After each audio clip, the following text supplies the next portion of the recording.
Good afternoon. Welcome to another live episode of Huddle Up with the Fun Coach. My name is Mark Duncan of the Fun Coach. I am happy to be with you as I am every Tuesday afternoon at 4 o'clock. Want to also announce that I'm on another platform. So, in addition to Facebook, I am also on YouTube and now live on LinkedIn. So, if you're viewing me on LinkedIn, that is fantastic. I welcome you. I am having trouble seeing comments, so I may not be able to answer questions live today. I still need to work that out, but nonetheless, I'm happy to be here and just want to get right into the topic for today. I want to talk about campaigns, fundraising campaigns. And there are different kinds of campaigns that I want to talk about, and also want to talk about what to do to be ready for a campaign, particularly a capital campaign. Okay, so let's first talk about what is a campaign? How do you define a fundraising campaign? Well, primarily there are simply two elements to a fundraising campaign. One is you must have a finite goal, a dollar goal, money that you need to raise, okay?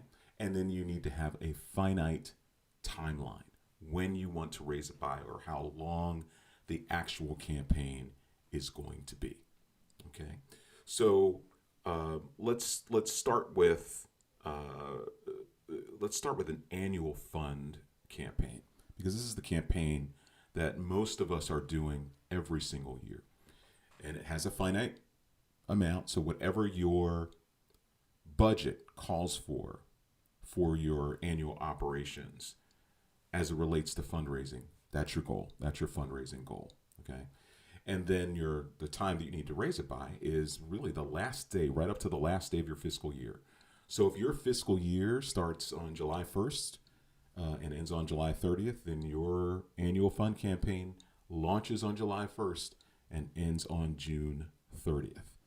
So that's a 12-month period. Same thing if you have a calendar year, fiscal year from January to December, which most nonprofits are on. And so as of this Thursday, we will be closing out the third quarter of that fiscal year. Okay, for July to June fiscal years, you're actually closing out the first quarter.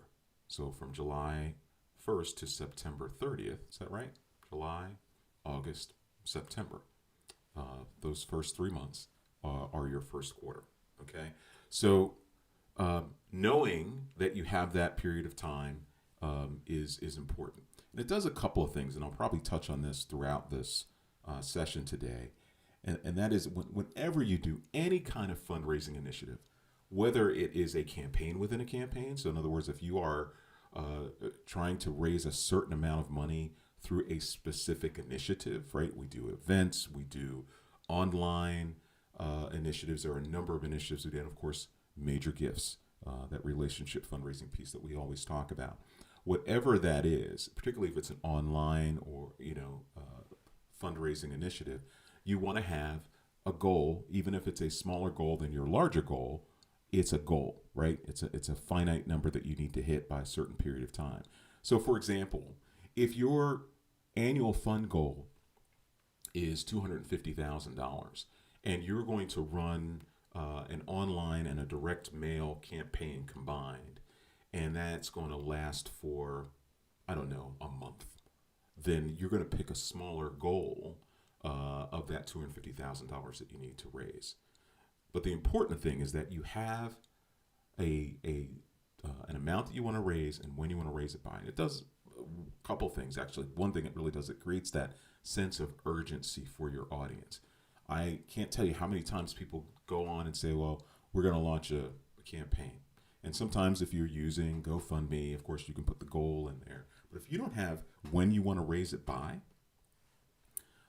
then you're not creating that sense of urgency to make sure you get the dollars in the door when you need to get them in the door.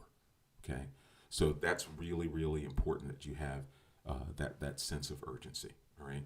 So annual fund campaigns, again, finite time, finite amount, usually last for 12 months. Pretty simple. The other kind of campaign is what is normally called a capital campaign.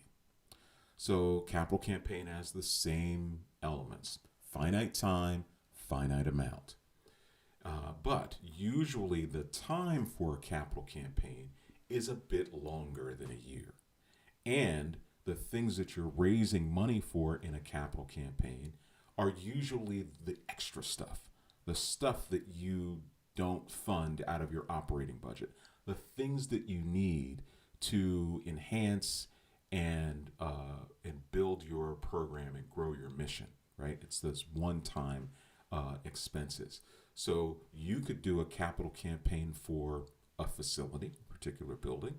You could do a capital campaign for a piece of equipment that you might need, or you can do a capital campaign for new programs. So you're launching a new program and you need seed funding to be able to do that.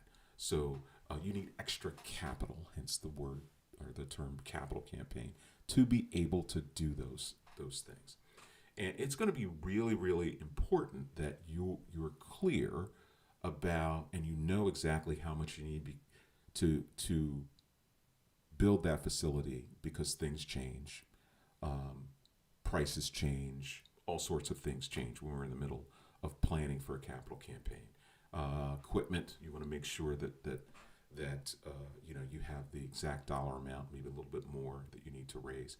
And the new programs, that's something that you really have to guess at, but you want to be accurate in your estimation of how much you need to raise when it comes to new programs. Okay, so that's a capital campaign. I'm giving a very broad overview here of types of campaigns, and I'm going to come back to something a little bit more inclusive as we move through this. The one thing that is key, though, to a capital campaign is planning. You need to make sure that you understand everything that you need to raise, because the last thing you want is, when you go into a capital campaign, is you want to be absolutely sure that you're right about the dollars you need to raise. And you'd rather be over than under. You never want to have to come back and say, oh, we messed up. We need to add another $50,000 or $100,000 because we miscalculated, or we didn't, we missed something. So be absolutely sure that you are clear about that. The other thing that's really important, and this goes for any kind of campaign beyond the annual fund campaign, and that is making sure that you are building in the additional cost to operate. So what do I mean by that? When you have a capital campaign and you're adding particularly a new facility, specifically, or you're adding a new program, right? There are going to be costs added to your annual operation as a result of bringing that online. If it's a new facility, then there's going to be costs associated with taking care of that facility. It's all the deferred maintenance that we often don't think about at the beginning of a campaign. So you want to make sure you're planning for that, so that you can ensure you're going to be able to sustain all the new stuff that you're doing. So be certain that when you're planning any kind of capital campaign, that you are factoring that in. How much more is it going to cost to operate that building? How much more is it going to cost to operate that new program every year after we get the seed funding, right? All of those things are going to be really important. The second type of campaign is an endowment campaign. Now, first, just to be clear, an endowment is really it's like the extra money, or it is a fund that you create that essentially gets invested, and the interest from that investment is what you spend on whatever the endowment is for. Okay?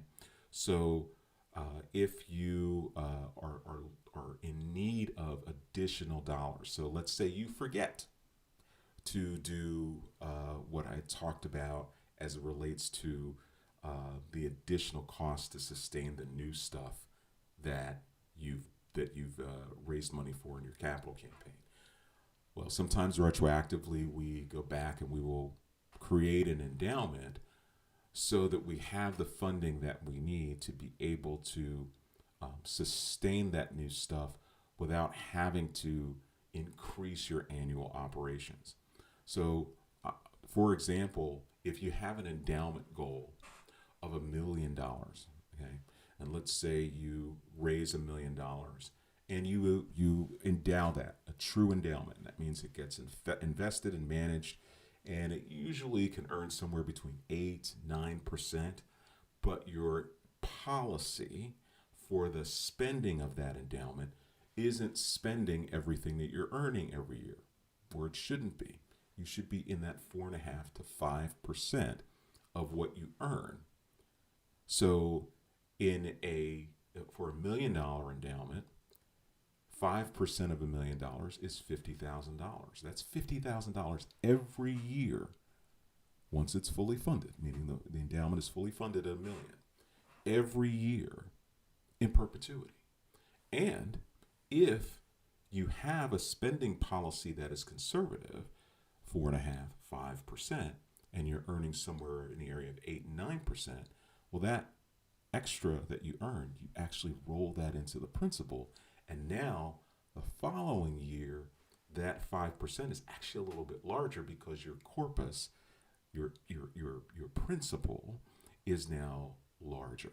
Okay, it's a really, really wise investment for nonprofits to have, and it sends a message to your constituents that you're forward thinking and that you're going to be around for a while, because the size of your endowment and the amount of money that it generates really helps everyone involved feel comfortable and safe and absolute about how you're going to continue to serve the people. You know, those folks that are the folks who are benefiting from your mission. Okay. So we have an annual campaign, capital campaign, endowment campaign, and so what would be next? Well, maybe a combination of all of them. So we would call this a comprehensive campaign. Now, that's not what it's normally called when you are sharing this with the public. So an annual fund campaign is something that is commonly used. This is what we need to raise this year. A capital campaign, commonly used, and sometimes it's used even when we're talking about a comprehensive campaign. And an endowment campaign, of course, is used to build an endowment. What I mean by comprehensive campaign is that a campaign that has a number of priorities, a number of fundraising priorities. So it can include facilities. If you work at a school or a university, it can include scholarships. It can include endowed scholarships. So there are scholarships that you raise money for that you can use right away. And then there's endowed scholarships, much like I described a moment ago. You would endow those, and then the spend would go to something specific. And so you can have a campaign that is comprehensive, that includes, facilities, new programs, endowments, and also one of the things I would highly, highly recommend is that, and this goes with all capital campaigns or all campaigns aside from the annual fund campaign, and I'll explain that in a second. If you are doing a capital campaign, endowment campaign, or a comprehensive campaign, I would highly encourage you to do what I call dual asks, because your capital campaigns, particularly for that extra stuff, can actually be used to boost your annual fund. So, for example, if you're having a conversation with a potential donor and you plan on asking them for $100,000 over a 5-year period for your capital campaign, okay? So that would be $20,000 a year to support the campaign. They typically give, maybe $1,000 or $1,500 a year to the annual fund. Now you can ask them to add to that and support the annual fund. So you may be asking them for $100,000 for the campaign, but you can also ask them for an additional, we'll say $20,000 to support the annual fund. Now you take that $100,000, split it over 5 years, and you have $20,000 a year. You take the $20,000 and split that over 5 years, you have $4,000 a year. So now they're giving you $24,000 a year for 5 years. 20 is going into the capital campaign, and $4,000 is going into the annual fund. Now you've just increased their giving to the annual fund by combining that ask as part of your capital campaign. And it does a couple of things. One, the obvious, brings more in for your annual fund. And two, now you don't have to go back to that donor next year and ask them to give to the annual fund, because you've just created a pledge for 5 years for them to support the annual fund. Now you can just steward them. Now you can just cultivate them. Now you can just continue to thank them and show them how their dollars are working, both to support the capital effort and to support the annual campaign, which is the bread and butter that you need to be able to run your nonprofit and make sure that your mission is impacting the lives of the folks that you serve. So, in a comprehensive campaign, I would certainly, and you can certainly add that as a priority, the annual fund, increasing the annual fund.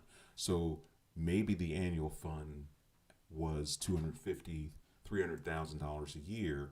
Your goal now is to increase that and then to be able to sustain it.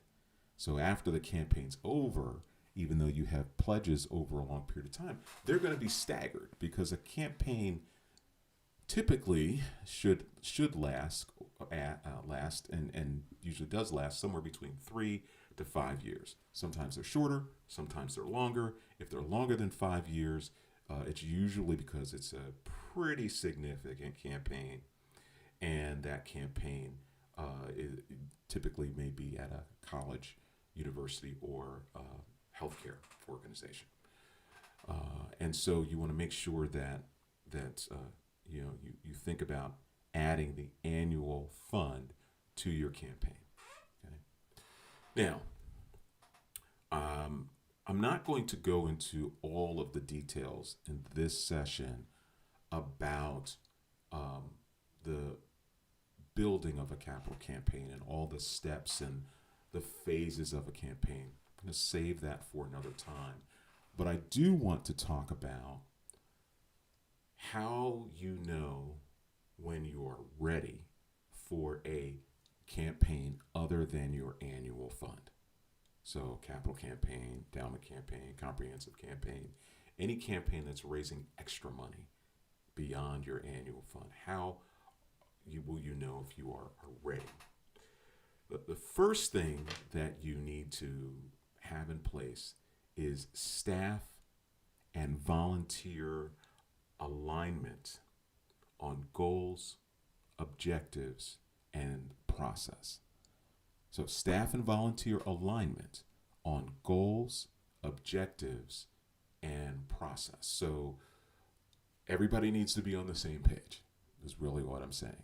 And that even though you may be staff, your board can't be way in the back chasing you. You all need to be on the same page and need to be in agreement, because if you're not, your campaign will not succeed. If everybody's not on the same page and not speaking the same language, and also is clear on their role in the campaign. there has to be alignment on the process. Who's doing what? Okay? And so that has to be abundantly clear as you embark on a capital campaign or anything that is multi-year. Okay? Be real clear and have that alignment in place as you are moving through this. Secondly, there has to be that coordination between staff. So who's doing what, and then also there has to be 100% participation from your board. And what I mean by that is in giving. And you've heard me talk about this before, and it's something I will continue to talk about. You must have 100% participation in giving from your board to be successful at fundraising. It just is extremely important. It gives confidence to you as the professional. It gives confidence to the board, knowing that they're part of a whole that is excited and supporting your mission. And it also gives confidence to those that you're talking to, because no doubt you will be asked, hey, does everybody on the board give? Does everybody, or if you're a board member and you're talking to somebody, they may turn around and say to you, do you give? Do you support? And you want to be able to say yes. Okay. And also it's really important with grants. So many of you who are in the nonprofit space, if you've done grant proposals, I'm sure you've been asked as part of the application process, is everybody on your board giving? Are they donors to your organization? So that 100% participation is key as it relates to readiness. The fourth, and probably one of the most important things, is your track record. Do you have a good fundraising track record? And I have to emphasize this because there are so many that I talk to who are startup nonprofits that want to launch into a capital campaign immediately, thinking that they can raise $1 million, $2 million, $3 million, right, to be able to do new stuff or build new stuff. Got to start slow, and you have to be realistic. You've got to build a donor base. And even if you're successful at raising money through grants, and you've been successful raising money through sponsorships or from corporations, that's great. But you've got to build a donor base of people with high capacity, or people with medium capacity who will eventually have high capacity, right? That is important. It's an investment of your time up front, but it will pay off year after year after year if you do the right things to build relationships, make the case for support for your mission, make a direct ask, and close the deal and steward that relationship. I cannot stress that enough. So if you're a new nonprofit or relatively new nonprofit and you're thinking about launching a significant campaign and you don't have a fundraising track record from individuals, I would think twice about going forward. Because the last thing you want is to launch and announce a campaign and have it fail. It will be miserable. It'll be miserable for you as the organization. It will certainly be miserable for the people that you serve who are excited and are counting on you to be able to bring this to fruition. And it just will be a challenge externally for you because you will compromise the integrity of your reputation.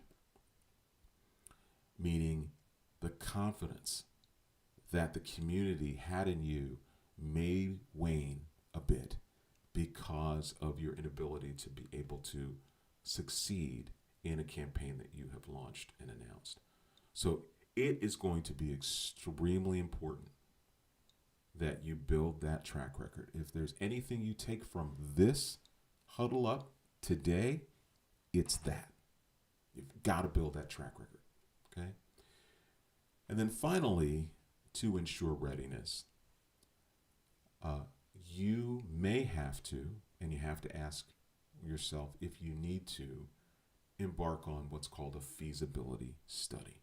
Now, I could do a whole huddle up session on what a feasibility study is, but let me give you a sort of brief overview of what that is and why it's important.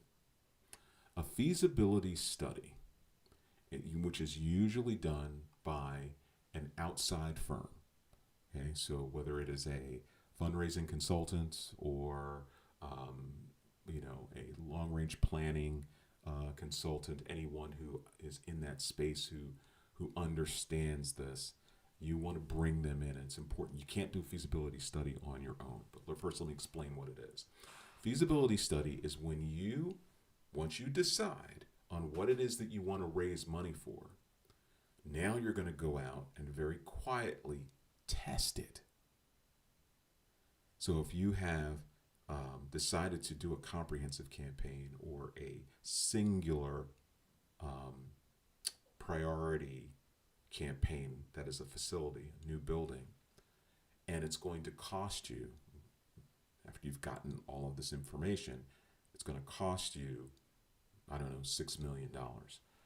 Now, you may think you can raise $6 million, but if you are building a facility, you better be absolutely sure that you can raise $6 million. Because unlike other kinds of campaigns, endowments, programmatic campaigns, you can't afford to fall short. You can launch a campaign for new programs. You can launch a campaign for endowments and strive to hit a goal, and you should be confident you can hit that goal. But if you don't hit that goal, those things are scalable. You can scale your program down. You can scale your endowment down, but you can't scale down a building, particularly if you've promised your constituents what that building's going to do for the people that you serve, and then all of a sudden you fall short. So a feasibility study is important. So what's a feasibility study? After you have decided on what it is that you want to raise money for, you're now going to hire an outside firm who's going to talk to a faction of your constituents, meaning your prospects or donors. And they're going to interview them. Usually it's somewhere between 12 to 15 interviews. Sometimes it could be more. Sometimes you may want to insist that it's more. But they will have one-on-one interviews with them without you in the room. And this is why it's important that you're not involved in this. Because the questions they're going to be asking you are questions that they're going to want, not you, they're going to ask your constituents. They're going to want your constituents, your donors, your prospects, to be absolutely and unequivocally honest about how they feel about your organization, how they feel about the organization's leadership, i.e. you, if you're the executive director or part of the team, and how they feel about their future and their prospects. So there are a myriad of questions that are asked. One of those questions will be, how much will you give to this campaign? Meaning asking that donor or that prospect. So that information, all of those questions are asked, all that information is gathered, and of all the interviews, and then that team goes back, writes a report, and presents it to the organization, usually the board, or if you have a campaign committee, steering committee, it presents it there first, then ultimately to the board. And essentially what it's going to tell you is, it'll tell you some stuff about how your constituents feel for real, right, about you and about your organization. But it's also going to tell you whether or not you can raise what you are setting out to raise. So you may have a $6 million goal, and the study may come back and say, you're only going to be able to raise $4 million. Now you got to go back to the drawing table, because you don't want to go and launch a $6 million campaign when the study that happened tells you that you're going to fall $2 million short, right? That's why you do a feasibility study. And so if that happens, you go back to the drawing board. If it's a facility, you haven't promised anything yet because nobody knows you're doing this. You're not public with this yet. So it's not like you're going back on your word, because your word's not out on the street yet. So now you're going to go back and you're going to take a look at your facility and figure out, okay, how can we scale this back so it's only going to cost us $4 million, because that's all that we are going to be able to raise. Okay, so feasibility study, important. So just to review that, staff and volunteer alignment on goals, objectives, and process, clearly defined and coordinated expectations between staff and volunteers, who's doing what, nobody's stepping on each other's toes. Got to have 100% participation from your board in terms of giving. Your track record in terms of raising money is extremely important, and you need to have a feasibility study if you're doing an effort particularly if it requires a new facility. Okay. So, and I'm going to throw one more thing at you, and I know I'm over the normal amount of time that I spend, but I'm going to go back to something that I said earlier in terms of sustainability.